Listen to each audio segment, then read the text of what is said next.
Break के बाद स्वागत बढ़ते आगे। हजारीबाग में आखिर क्यों हिंदुओं के त्योहार में यह हिंसा हुई? वो कौन थे जिन्होंने पत्थरबाजी की? भगवान श्री राम का झंडा लगाने पर आखिर किसी को परेशानी कैसे हो सकती है? क्यों भड़का यह विवाद और किसने किया आस्था पर अत्याचार वाला प्रहार? इस रिपोर्ट में देखिए। हजारीबाग में हिंदुओं के त्योहार में हिंसा।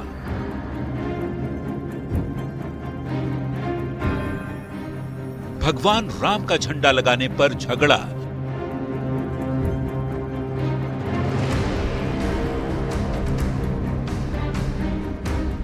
आस्था पर अत्याचार, ईंट पत्थर से प्रहार।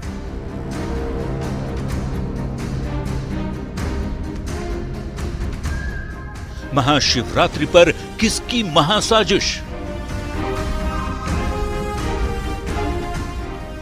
आसमान में लहराता भगवा पताका और धरती पर धधकती हुई कई गाड़ियां। आसमान से बरसते ईंट पत्थर रोड़े।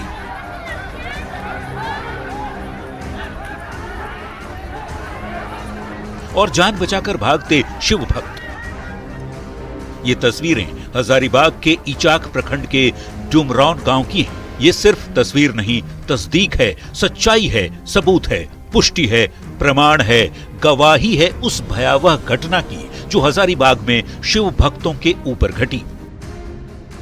ये देखिए, जमीन पर पड़े इन बड़े बड़े पत्थरों को जरा गौर से देखिए। आसमान से बरसते रोड़े को देखिए। जमीन पर लगी आग और गगन में धुएं के गुबार को देखिए। इन तस्वीरों के जरिए जरा कल्पना कीजिए कि यहाँ क्या हुआ है, और अगर नहीं कर सकते तो इत्मीनान से ये कहानी सुन लीजिए।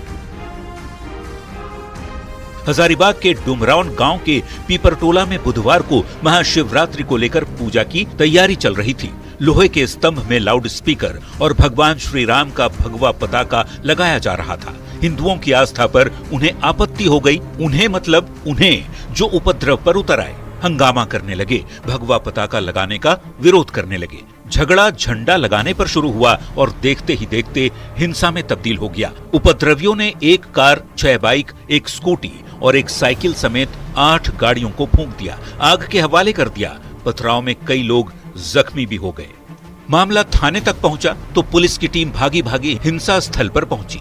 गरमाए माहौल को किसी तरह शांत किया। हो हंगामा और हिंसा कर रहे लोगों को खदेड़ा गया। कई लोगों पर लाठियां चटकाई और किसी तरह सिचुएशन को अपने कंट्रोल में लिया। अभी भी कई ट्रेनी आईएएस, आईपीएस और 3-3 थानों की पुलिस इलाके में कैंप कर रही है। प्रशासन का दावा है कि स्थिति तनावपूर्ण है लेकिन नियंत्रण में है। इचाक प्रखंड के उप प्रमुख सत्येंद्र कुमार का कहना है कि सारे विवाद का जड़ ये हरे रंग का झंडा है। डुमरौन गांव में ये राजकीय प्राथमिक उर्दू विद्यालय है। हैरानी की बात है कि एक विशेष समुदाय के लोगों ने स्कूल के मेन गेट पर ही 2 मीनार का निर्माण करा दिया है। एक वर्षों से यह एक स्कूल है, उर्दू स्कूल, जिसको मीनार का रूप दे दिया गया था। शांतिपूर्वक सब अच्छे से हो जाए, हम लोग यही चाहते हैं कि समाज में जो शांति है वो बनी रहे। तो आप लोग भी पूरा कोऑपरेट कीजिए प्रशासन के साथ, पुलिस के साथ। स्थानीय लोगों का दावा है कि मीनार निर्माण को लेकर शिकायत के बावजूद पुलिस प्रशासन ने कभी कोई कार्रवाई नहीं की। हालांकि हिंदुओं के पर्व में हुई हिंसा को लेकर कार्रवाई का दावा पुलिस कर रही है। 45 नामजद और 200 अज्ञात लोगों पर एफआईआर दर्ज की गई है, लेकिन मात्र 3 लोगों को ही अरेस्ट किया गया है। अब ऐसे में सवाल खड़े हो रहे हैं कि क्या हिंदुओं के त्योहार में हमला करने वाले बस 3 लोग ही थे? बाकी लोगों को हजारीबाग की पुलिस कब अरेस्ट करेगी? झारखंड में हिंदुओं के पर्व त्योहार में बार बार हिंसा होती ही क्यों है? हजारीबाग संवाददाता सुशांत सोनी के साथ ब्यूरो रिपोर्ट, न्यूज़ 18। हजारीबाग में महाशिवरात्रि पर हुई जबरदस्त हिंसा के बाद झारखंड में सियासत भी सुलग गई है। हिंदुओं के पर्व में हुई हिंसा पर जमकर सियासत भी हो रही है। सत्ता पक्ष के मंत्री डॉक्टर इरफान अंसारी बीजेपी और आरएसएस के लोगों को जिम्मेदार ठहरा रहे हैं, तो इस पर बीजेपी पूछ रही है कि सरकारी स्कूल में मस्जिद वाली मीनार बनाने की इजाजत कैसे दी जा सकती है। क्या है पूरी कहानी, इस रिपोर्ट के जरिए आप भी देखिए।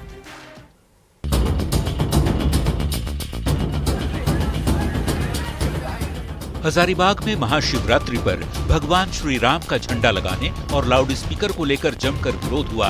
पूजा की तैयारी के दौरान सरेआम खुलेआम पत्थरबाजी की गई।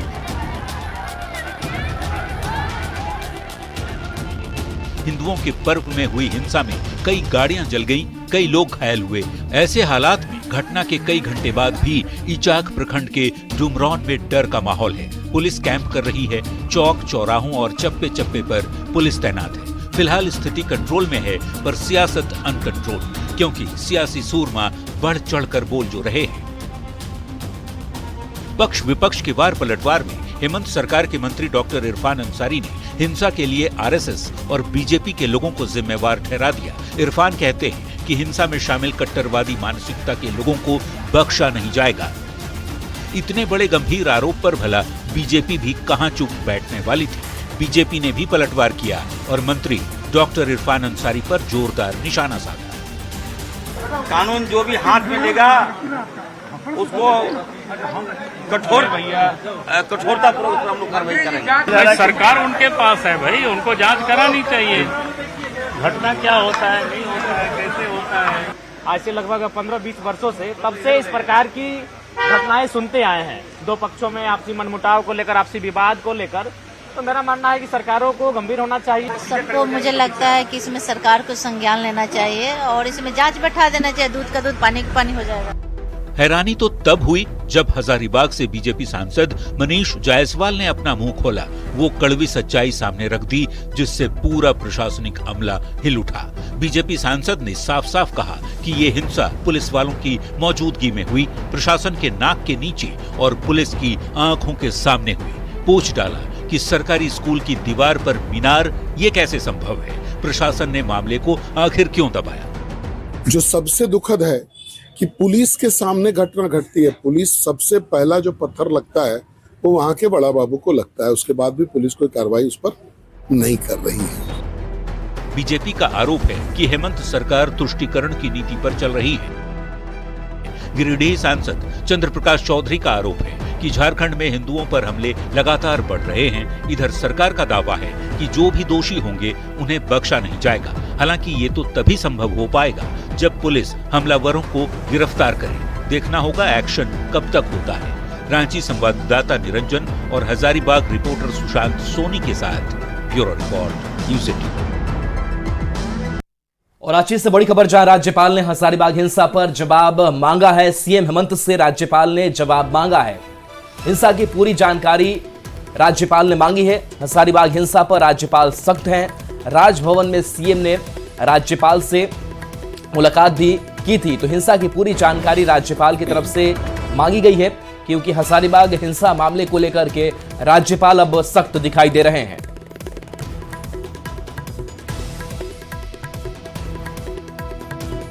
और मुजफ्फरपुर में एक दरोगा पर आरडीएस कॉलेज के पास एक दुकान में घुसकर दुकानदार को धमकाने का आरोप लगा है। पूरी घटना सीसीटीवी में कैद हो गई है। आरोपी दरोगा दरभंगा में तैनात है, लेकिन बार बार कुछ लड़कों के साथ आकर इस दुकानदार को धमका रहा है। मुजफ्फरपुर पुलिस ने दरोगा के खिलाफ मामला भी दर्ज कर लिया है। आपको बता दें कि पुलिस सीसीटीवी फुटेज के आधार पर आरोपों की जांच कर रही है और आरोपियों की पहचान भी कर रही है। इस मामले में मुजफ्फरपुर पुलिस का यह कहना है कि दरोगा और दुकानदार पहले से परिचित हैं। बदतमीजी और हमारे साथ गाली गलौज और बोले कि रंगबाजी दो, नहीं तो साला तुम्हारा दुकान ये कर देंगे, नहीं तो दो भाई हो, दोनों भाई को हम ऐसा बुरी तरह फंसाएंगे कि बाप जन्म कभी ये पानी नहीं पी पाओगे ऐसे। और अब सब बहुत सारी माँ बहन की गाली उली करने का काम किए। सिवान में पुलिस और एक बदमाश के बीच मुठभेड़ का ऐसा मामला सामने आया है जिसे सुनकर आपको लगेगा कि आप किसी फिल्म की कहानी देख रहे हैं। क्या है पूरा मामला, इस रिपोर्ट में देखिए।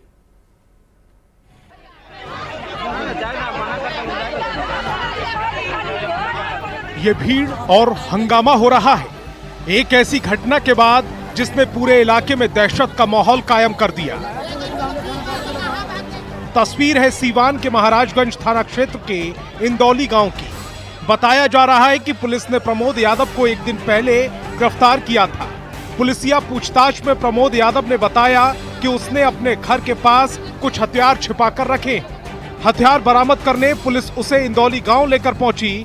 उसने भूसे के ढेर से हथियार निकाले और पुलिस पर ही फायरिंग कर दी।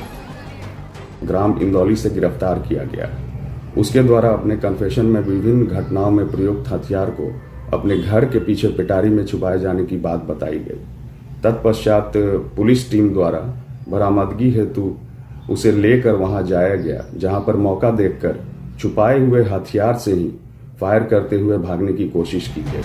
जवाबी कार्रवाई में पुलिस ने भी फायरिंग की। एक गोली प्रमोद यादव के पैर में लगी और वो गंभीर रूप से घायल हो गया। प्रमोद के घर वालों ने पुलिस की कार्रवाई पर सवाल उठाए हैं। गोली मार के तुरंत बैठा हुआ गाड़ी में, ये महाराज अंदर थाना रहे और कोई को थाने का गाड़ी रहे सन। घायल प्रमोद यादव पर कई थानों में करीब 6 केस दर्ज है। फिलहाल प्रमोद यादव को इलाज के लिए अस्पताल में भर्ती कराया गया है। उसकी हालत गंभीर बताई जा रही है। सीवान से संवाददाता मृत्युंजय कुमार के साथ ब्यूरो रिपोर्ट। सोमवार को प्रयागराज से कुंभ नहाकर अयोध्या जा रहे मोतिहारी जिले के सोनबरसा के 6 लोग सड़क दुर्घटना के शिकार हो गए। हादसे में एक ही परिवार के 3 लोगों की दर्दनाक मौके पर ही मौत हो गई थी, जबकि 3 लोग गंभीर रूप से घायल हैं। घायलों में सोनबरसा के रितनेश पांडे भी शामिल हैं, जो गाड़ी चला रहे थे। उनके माता पिता और मामी की दर्दनाक मौत हुई है। आपको बता दें कि रितेश ने यह बताया कि बिहार सरकार की ओर से उन्हें कोई मदद नहीं मिली है। प्रयागराज महाकुंभ को लेकर भले ही सभी लोगों में उत्साह है, लेकिन प्रयागराज महाकुंभ ने कई लोगों की जिंदगी जो है वो छीन ली है। वैसे ही एक परिवार है, देखिए ये परिवार है मोतिहारी के हरसिद्धि के सोनबरसा इलाके की है, और यहाँ पे जो है सत्येंद्र पांडे जी का पूरा परिवार जो है वो कुंभ नहाने गया था, और उनकी पत्नी सत्येंद्र पांडे जी की दुर्घटना में, सड़क दुर्घटना में उनकी मौत हो गई है। उनके बेटे हैं, उनके साथ थे, गाड़ी में भी आप लोग सवार थे। कितने लोग थे आप लोग गाड़ी में? हम 7 हैं जी, 6 लोग जी।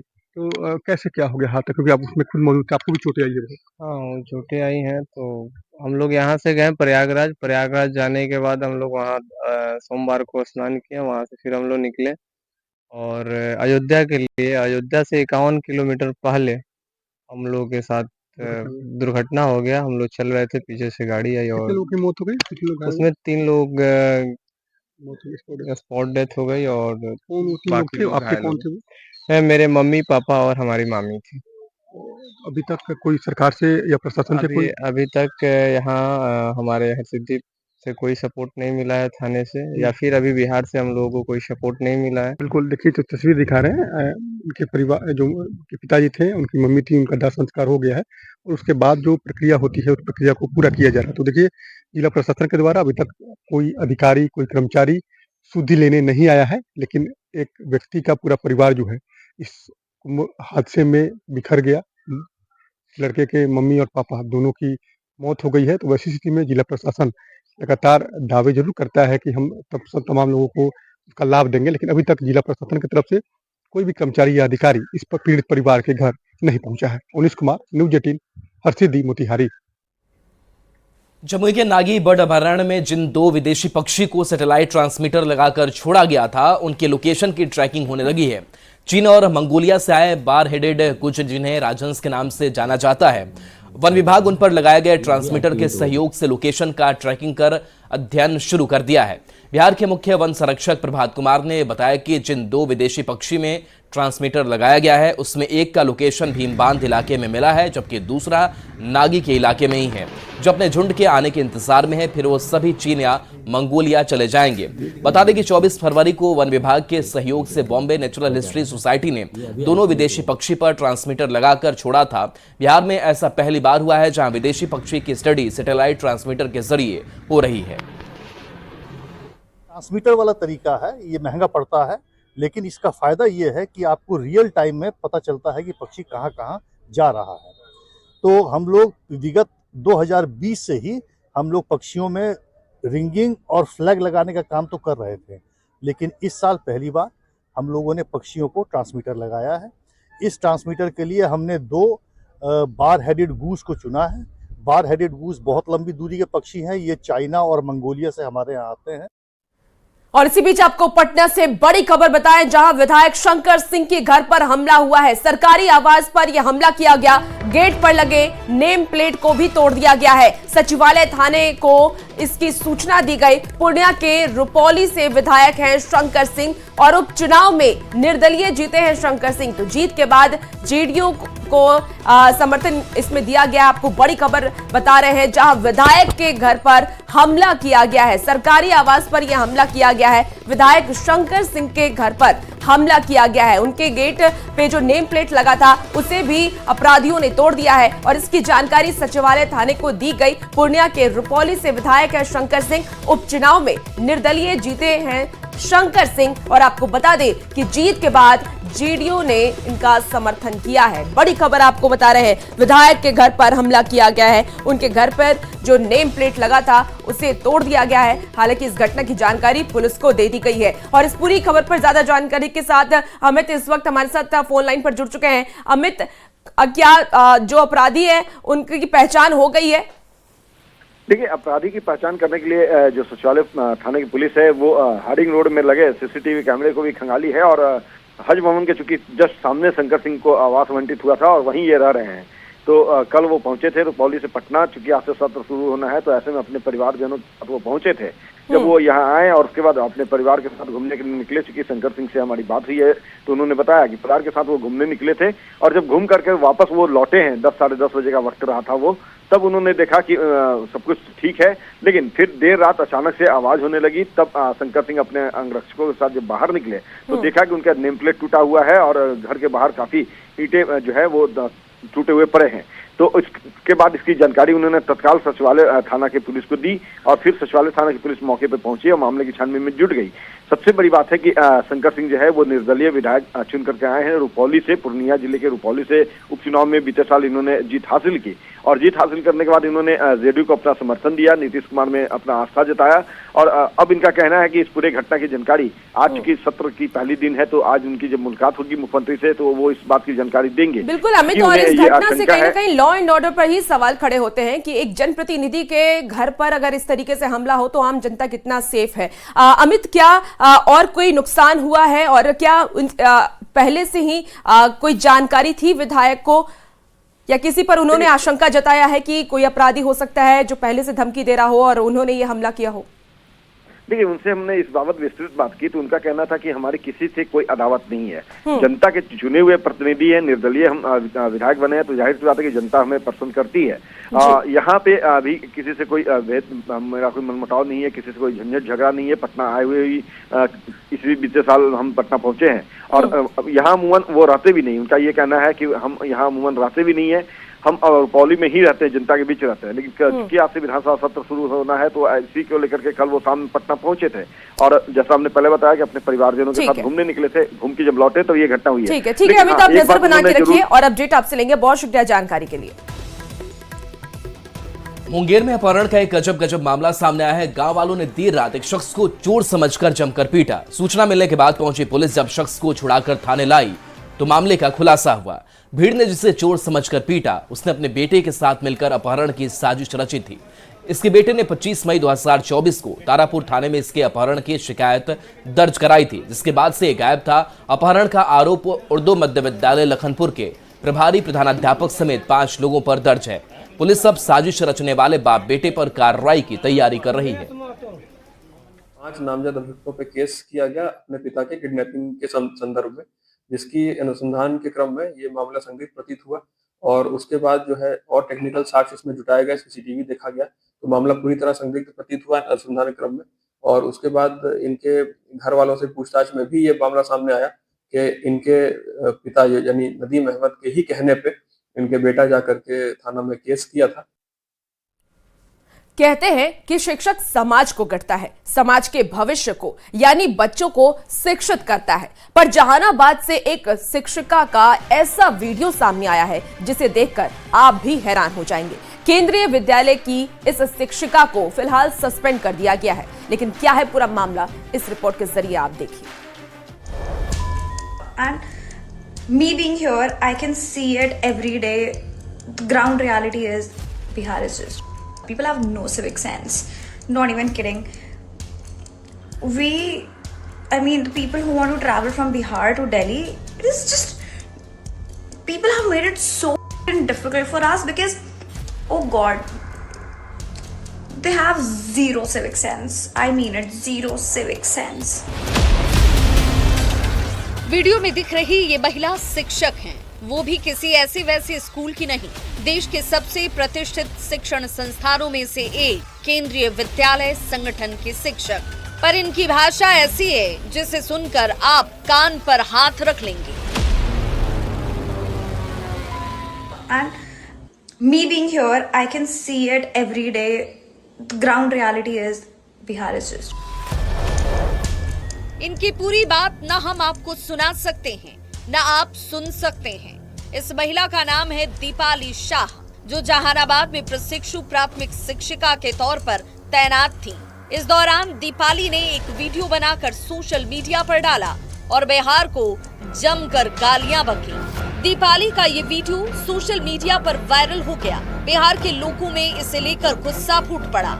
जहानाबाद की डीएम अलंकृता पांडे ने भी मामले को गंभीरता से लिया और वायरल वीडियो की जांच के आदेश दिए। फिलहाल आरोपी शिक्षिका को सस्पेंड कर दिया गया है और मामले की जांच की जा रही है।